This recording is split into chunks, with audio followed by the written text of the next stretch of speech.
So what's the story? Girl meets bridge? Girl meets bullet. Then girl meets river. I love a happy ending. Any idea how long ago? It's hard to say with the bloating and decomposition. 3, maybe 4 weeks. You didn't find any ID floating around, did you? Nah, just the clothes she went in with. Looks like somebody did a number on her face. Something more likely. Fish?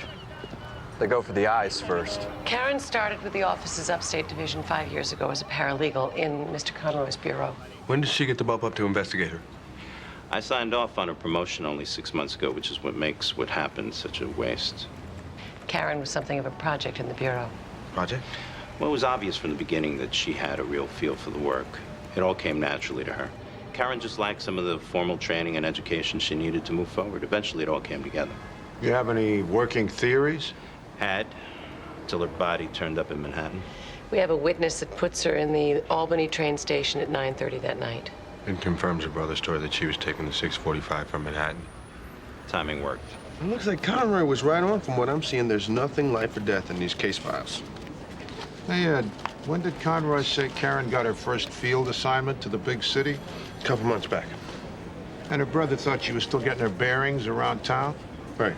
So how come she's got 3 Amtrak ticket stubs, round trip Albany to New York, going back more than a year? She goes down to the Big Apple. She keeps it from her big brother and everyone else in her life. That can only mean one thing.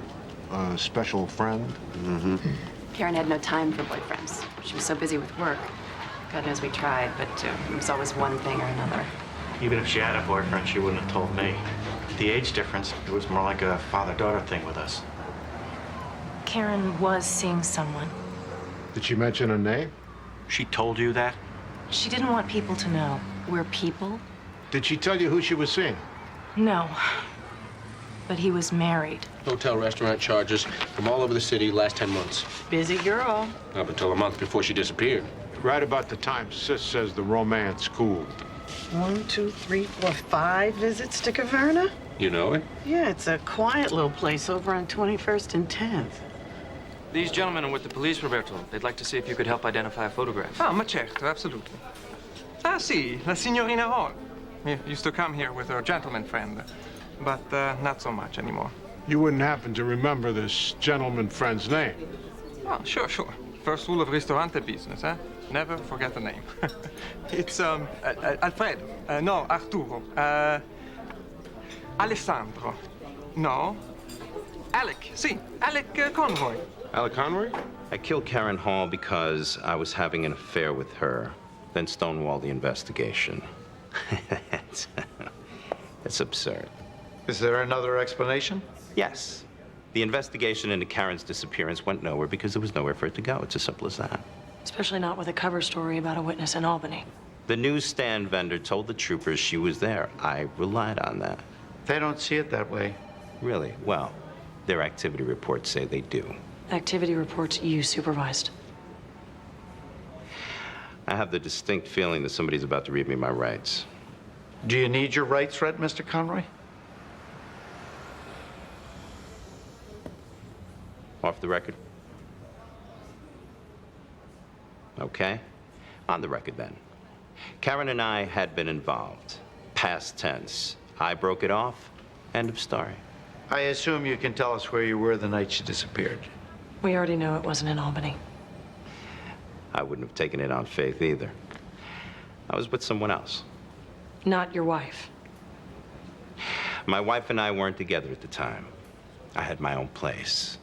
Now, if that offends your longhorn, self-righteous sense of right and wrong, then so be it. What offends us is withholding information from an investigation. If I go public with my relationship with Karen, I jeopardize cases, maybe even my career. I wasn't about to do that. Not when I had an alibi. We know you received a letter just like this one. Alec would never harm me. Karen Hall made the same assumption. Ask yourself this, Miss Marner. When this trial is over and Alec Conroy doesn't need you anymore, are you going to go out on your boat with him again? I'd known Alec for 12 years. You described your relationship with the defendant as passionate. Passionate. Supportive. Supportive how? Alec was not a man who found it easy to let his guard down with others. With me, it was different. He trusted me. He confided in me. And that night he confided in you? Alec asked for my help. He needed to use the boat. Those were his words, use the boat? Yes. And I let him. I let him throw that girl's body into the river. Objection. Sustained. Thank you. Nothing further. Doctor, please read the highlighted portion in the third full paragraph on page 2. In the light of this, Ms. Hall, I believe that Mr. Conroy should be considered an immediate and very real physical threat. What was the basis for your opinion? Mr. Conroy suffers from CDR, control domination response. In lay terms? He needs to feel that everything in his life, especially the people in his life, are under his control, domination. Specifically? Just look at the women in his life. Devoted wife, widowed mistress, aspiring employee. All of them share a vulnerability to him, a dependence. When Mr. Conroy realized he could no longer control Ms. Hall, you can see how her defiance could be perceived by him as jeopardizing more than just their relationship. Did he say he was going to kill Ms. Hall? He said he wanted to. And I believed him. Nothing further. For months, Karen Hall's family has been plagued by questions of how and why. We're not leaving this room until your client answers them. It's okay. You know, this may come as a big surprise to all of you, but I loved Karen. Killing someone's a pretty sick way of saying I love you. When I first met Karen, she was just another local girl in cheap shoes. She didn't know the first thing about being a professional, about talking like one, or like dressing like one, or like thinking like one. I was the one who taught her that. And then you betrayed her. No, that was her choice, not mine. I was willing to give up my wife and my children for her. She just couldn't appreciate the sacrifice. So then? So then I called her late that afternoon and told her I had some new information about the case. She was reluctant about coming over to the apartment, but I told her it'd just be a few minutes.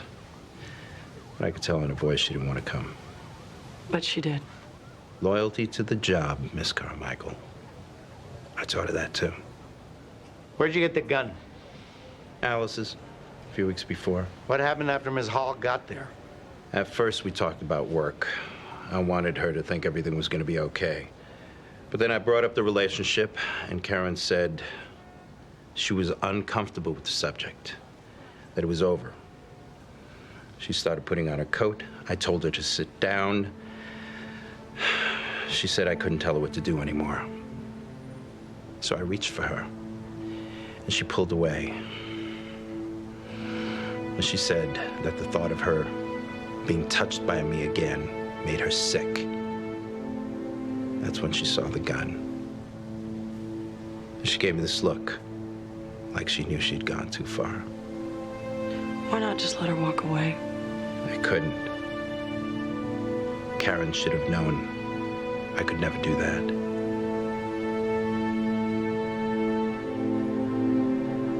Now she does.